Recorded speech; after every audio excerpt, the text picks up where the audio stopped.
Hello student, this is the new class and continue class of the genetic and variation. Now last topic we have studied about the terminology in genetics, that is a factor, locus, alleles, genotype, phenotype, phenotypic ratio, genotype ratio हम बाद में पढ़ने वाले हैं इस topic में. Homozygous, heterozygous, dominant, recessive, hybrid और बैककॉट cross और टेस्ट क्रॉस हम पढ़ने वाले हैं. Now, Mendel have selected the garden pea, that is a Pisum sativum, because of some reason. उन्होंने ये प्लांट क्यों चूज़ किया था, इसके पीछे कुछ कारण है और उनके सक्सेस के पीछे भी कारण है. क्योंकि इन्होंने जो प्लांट चूज़ किए थे वो उनको प्योर वैरायटी में इजीली अवेलेबल थे. सेकंड था कि pea plant are very easy to cultivate करने के लिए, ग्रो करने के लिए बहुत इजी था और आसानी से उसकी 3 से 4 महीने में एक लाइफ साइकिल ख़त्म हो जाती थी. इसका मतलब यह है कि साल में 3 से 4 फसल वो आसानी से ले सकते थे एक्सपेरिमेंट करने के लिए, और उन्होंने जो रिजल्ट पाने थे वो भी बहुत आसानी से मिल जाते थे. क्योंकि इस प्लान में जो कैरेक्टर थे, जैसे 7 कैरेक्टर हम पढ़ने वाले हैं, वो 7 कैरेक्टर नेक्स्ट स्लाइड में हम पढ़ेंगे. वो 7 कैरेक्टर बहुत इजीली ऑब्जर्व, मतलब खुली आंखों से इजीली ऑब्जर्व कर सकते थे. साथ ही साथ फ्लावर बाइसेक्चुअल था और वो सेल्फ पॉलिनेटिंग था, मतलब बहुत इजी.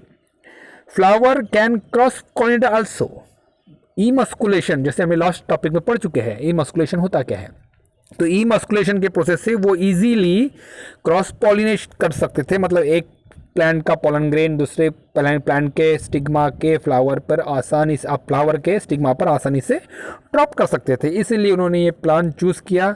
और इन्होंने ये भी देखा था कि प्लांट जब हाइब्रिड करते, क्रॉस करते हैं, तो मिलने वाली ऑफस्प्रिंग, जिसको हम F1 जनरेशन कहते हैं, ये F1 जनरेशन फर्टाइल थी. अमूमन क्या होता है स्टूडेंट कि जब हाइब्रिड 2 वैरायटी को मिक्स किया जाता है तो आने वाली F1 जनरेशन कभी कभी अनफर्टाइल होती है, मतलब उससे नई बीज पैदा नहीं हो सकती है, मतलब वो फर्टाइल नहीं होते. लेकिन इस प्लांट के साथ में ये प्रॉब्लम नहीं थी, मतलब F1, F2, F3 और सो ऑन सारी की सारी जनरेशन फर्टाइल होने वाली थी. इसलिए उन्होंने ये प्लांट चूज़ किए थे और इन्हीं सारी चीज़ों के कारण ही वो बहुत सक्सेसफुल रहे इस प्लांट को लेकर. वो 7 कैरेक्टर थे कौन से? वो 7 कैरेक्टर आपकी स्क्रीन पे नजर आ रहे हैं. जैसे देखते हैं हम, दी colour of shape of seed, rounded, wrinkled, चिकना या खुरदरा, शेप का कलर पीला या हरा. फली का शेप एक तो चिकना रहेगा या रिंकल्ड रहेगी या कंस्ट्रिक्टेड रहेगी, खुरदरे जैसी रहेगी. पोड का कलर भी हरा या पीले रंग का रहेगा. फ्लावर का कलर भी दिखते हैं पर्पल और वाइट. फ्लावर का पोजीशन कहाँ है पेड़ों पर, एक्सेल में है या टर्मिनल है, ये सारी टर्मिनोलॉजी 11th क्लास में हो चुकी है, इसलिए बताने की ज़रूरत नहीं. प्लांट की हाइट कितनी है, प्लांट काफ़ी बड़ा है या टॉल है या ड्वार्फ है, ये 7 कैरेक्टर उन्होंने चूज़ किए थे पिजुअम सटाइवम में. जैसे आपको ऊपर में नाम दिख रहा है पिजुअम सटाइवम. नाउ तो उन्होंने ये सारे एक्सपेरिमेंट करने के बाद में जो लॉ रखे, वो 3 law, Mendel's law of inheritance के नाम से जाने जाते हैं स्टूडेंट. वो 3 लॉ थे. पहला था लॉ ऑफ डोमिनेंस, दूसरा लॉ ऑफ सेग्रीगेशन, उसको दूसरा नाम है law of purity of gametes, और तीसरा लॉ था लॉ ऑफ इंडिपेंडेंट असॉर्टमेंट. अब पहला लेते हैं, हम समझते हैं. When 2 homozygous individual with one another crossed with a particular contrasting character, the alleles that appear in F1 generation known as dominant and alleles that cannot be expressed or unable to express known as recessive. मतलब जब 2 variety, pure variety समझने के लिए लेते हैं हम कि एक में पर्पल कलर का फ्लावर है, दूसरे प्योर प्लांट में या पेरेंट प्लांट में व्हाइट कलर का फ्लावर है, दोनों को क्रॉस किया गया, इमस्कुलेशन प्रोसेस के थ्रू क्रॉस पोलिनेशन कर दिया गया, और मिलने वाली फसल में जब बीज बोया गया तो उन्होंने देखा कि मिलने वाले पेड़ों के फूल का कलर पर्पल कलर था, मतलब व्हाइट नहीं आया, पर्पल आया. तो ऐसे जो एलील्स एक्सप्रेस होता है उसको डोमिनेंट, और व्हाइट जो अपीयर नहीं हुआ उसको रिसेसिव कहा जाता है। ये इनका पहला लॉ था, लॉ ऑफ डोमिनेंस, मतलब जो डोमिनेंट होगा वो एक्सप्रेस करेगा और जो डोमिनेंट नहीं होगा मतलब रिसेसिव होगा वो एक्सप्रेस नहीं कर पाएगा। Second, law of segregation, law of purity of gametes. जब दो कॉन्ट्रास्टिंग कैरेक्टर लेकर एक्सपेरिमेंट, जिसको हम डाइहाइब्रिड क्रॉस कहते हैं, हम पढ़ने वाले आगे। The law state that the F1 from gametes the alleles segregate from each other and enter different gametes. In the gametes they carry only one allele, either dominant or recessive. जब ये gametes बनेंगे, जैसे जानते हैं कि male gamete female गमेट में chapter number 1 पढ़ चुके हैं हमने, है ना, माइक्रोस्पोर एंड मेगास्पोर।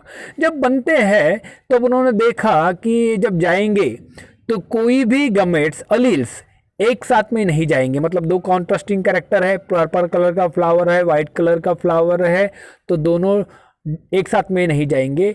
या दो कैरेक्टर लिख के एक्सपेरिमेंट किया जा रहा है तो दोनों के दोनों अलील्स, एक टाइप के अलील्स एक साथ में मूव नहीं करते, मतलब हर एक अलील इंडिपेंडेंट होता है, ये एक दूसरे पर सेपरेट रहता है, इसलिए उसको बोला गया लॉ ऑफ प्यूरिटी। मतलब हर गैमेट्स कभी भी दूसरे अलील्स के कारण अफेक्ट नहीं होता है, वो हमेशा प्योर रहता है, ओरिजिनल फॉर्म में रहता है।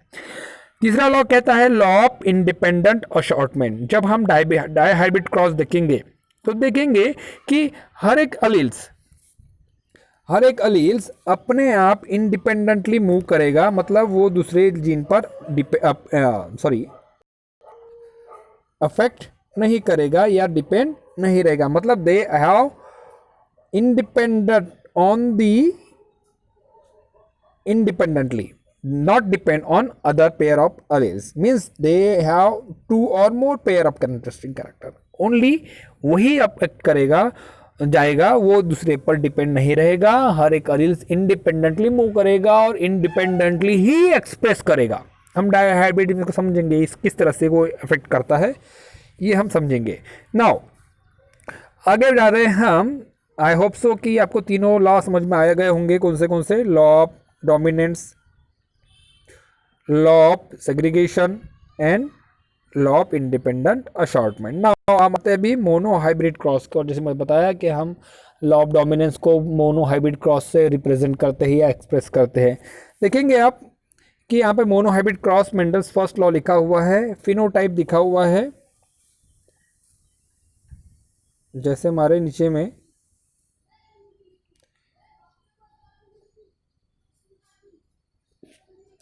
यहाँ देखते हैं हम कि एक जीनोटाइप है जिसको कहा गया टॉल या होमोजाइगस डोमिनेंट, दूसरे को बताया गया ड्वार्फ और उसको भी कहा गया होमोजाइगस रिसेसिव। मतलब यहाँ पर एक डोमिनेंट है, कैपिटल टी कैपिटल लिखा हुआ है, और यहाँ क्या है स्मॉल टी। मतलब ये हो गया है कि एक प्लांट जब मोनोहाइब्रिड क्रॉसिंग करते हैं, मतलब मोनोहाइब्रिड एक्सपेरिमेंट जब करते हैं, इसका नाम है मोनो, मतलब एक, सिर्फ एक कैरेक्टर को लेकर ही ये एक्सपेरिमेंट किया जाता है। इसमें दो पेरेंट लिए गए जिसको हम बोला गया P1 and these are the P2। P1 parents tall है, उसके जीनोटाइप कैपिटल टी है, मतलब ये डोमिनेंट जीन है, और होमोजाइगस मतलब दोनों सेम है, dominant. Second P generation parent में ड्वार्फ कहा गया क्योंकि इसके सारे के सारे जीन कैसे है, रिसेसिव है। ये भी प्योर है क्योंकि इसमें दोनों के दोनों सेम है। जब इनके गैमेट्स बनेंगे, आप देखेंगे गैमेट्स। अब गैमेट्स कैसे, एक मिनट मैं तो कलर चेंज करता था, अब समझ में आ जाए आपको। ओके, देखिए आप यहाँ से उसने गैमेट्स लाया कैपिटल टी, यहाँ का गैमेट्स आया स्मॉल टी, और F1 जो मिला इसको कहते हैं फर्स्ट फेलियल जनरेशन। ये फर्स्ट फेलियल जनरेशन क्या कहलाती है कि आने वाली फर्स्ट फेलियल जनरेशन में देखेंगे आप कि एक स्मॉल टी आया और एक कैपिटल टी आया, मतलब स्मॉल टी और कैपिटल टी, मतलब इसमें दोनों से एक होमोजाइगस डोमिनेंट से आया, एक होमोजाइगस रिसेसिव से आया। तो मिलने वाला जो F1 मिला वो कैसे मिला, कैपिटल टी और स्मॉल टी, मतलब दोनों का एक एक जीन आया। इसका मतलब ये आया कि दोनों में से एक ही जीन एक्सप्रेस करेगा, लेकिन दिखेगा कौन? All tolls. लगा है ना, ऑल टॉल्स। क्यों? क्योंकि इसमें एक डोमिनेंट जीन कैपिटल टी जो अवेलेबल है, जिसके कारण all tall is dominant over the dwarf. मतलब ये कहा गया है कि मिलने वाले सारे के सारे जीन कैसे रहेंगे? प्लांट मिलेंगे, टॉल मिलेंगे, क्योंकि उन्होंने बताया कि जो जीन एक्सप्रेस होगा F1 जनरेशन में वो डोमिनेंट होगा और जो नहीं हो पाएगा वो रिसेसिव कहलाएगा। इसलिए तो इसने देखा कि एक प्लांट का टॉल का ही जीन एक्सप्रेस हुआ, मतलब tall is a dominant gene. अब मैं लास्ट टॉपिक बोला था आपको कि पुन्नेट स्क्वायर होता बताऊंगा। पुन्नेट स्क्वायर होता क्या है?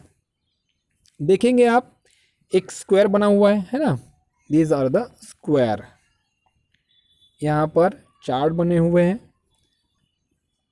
देखेंगे आप कि F1 में कैसे लिखता है। जब F1 को, मतलब मान लो कि एक बीज, दो बीज गड़ा है, एक का टॉल प्लांट था, एक ड्वार्फ प्लांट था, उसका क्रॉस पॉलिनेशन किया गया आर्टिफिशियली और उसके बीज बने। बीज को क्या किया गया? फिर से अलग अलग जगह पर एक साथ में सॉ कर दिया गया। तो उन्होंने क्या देखा कि सारे के सारे प्लांट टॉल मिल गए, क्योंकि हमको बीज मिलने से तो समझ में नहीं आएगा कि टॉल है या ड्वार्फ है, उसको शो करना पड़ेगा, बीज बोना पड़ेगा। बीज बोने के बाद उनसे पेड़ उगेंगे और पेड़ों की हाइट से पता चला कि सारे के सारे टॉल है। अब क्या किया मेंडल्स ने कि उनको एक्सपेरिमेंटली कोई भी प्रैक्टिकली नहीं किया, उन्होंने कोई आर्टिफिशियली क्रॉस पॉलिनेशन नहीं किया।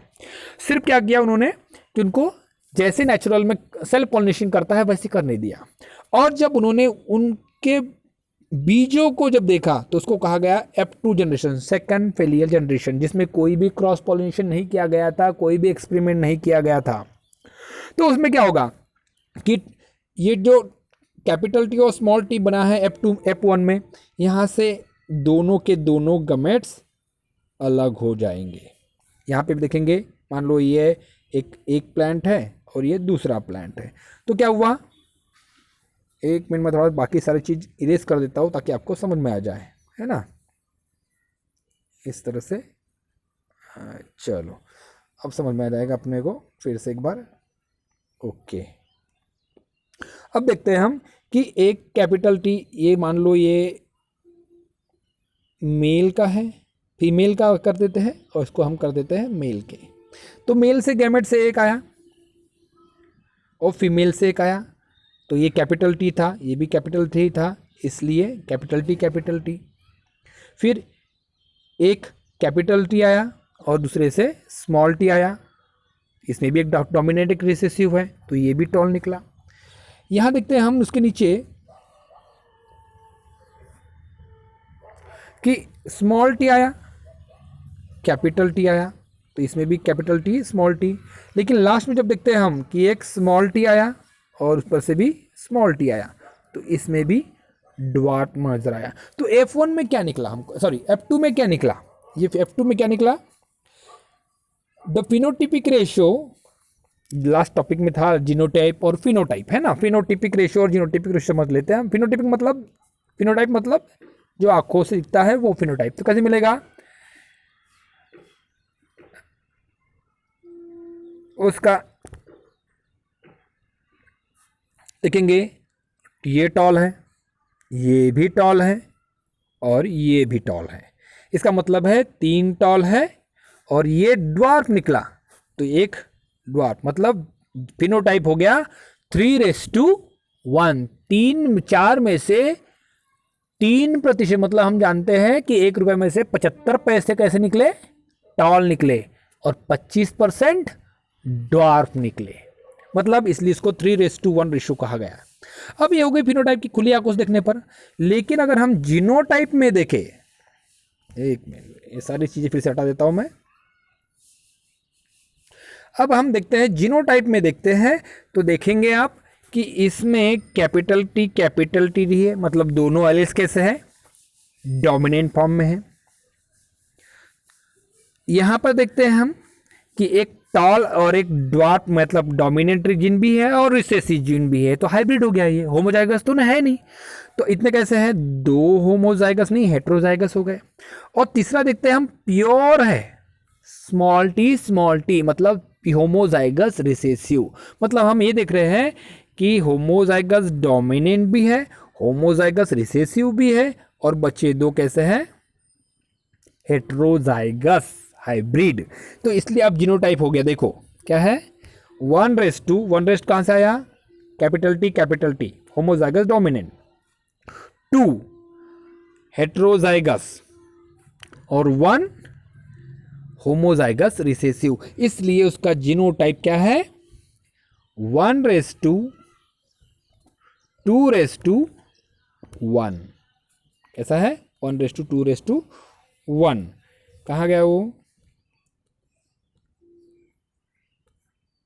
कहाँ गया रे,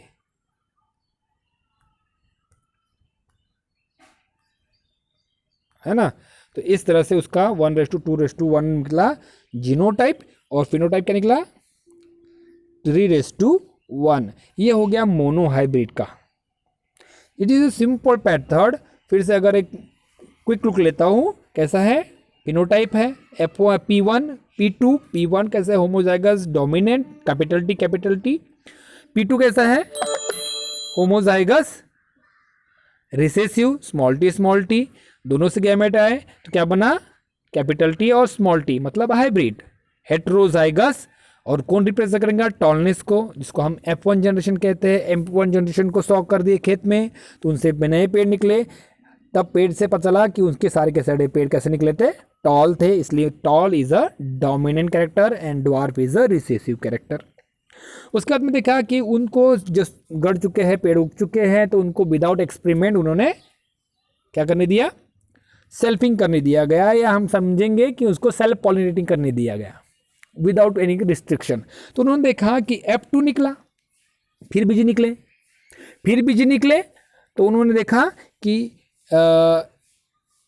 बीज निकलने के बाद, तो उन्होंने देखा फिर से उनको सो कर दिया उन्होंने खेत में, तो फिर से सो करेंगे तो ही पेड़ निकलेंगे ना, पेड़ निकलेंगे तो उनकी हाइट बढ़ेगी। तो उन्होंने देखा उन्होंने कि पहले तो लगाए तो सारे के सारे टॉल निकले थे, लेकिन जब F2 निकला तो F2 के सारे पेड़ टॉल नहीं थे, वहां से 3 कैसे थे, टॉल थे, तो एक था ड्वार्फ, इसलिए तो फिनोटाइपिक रेशियो 3:1।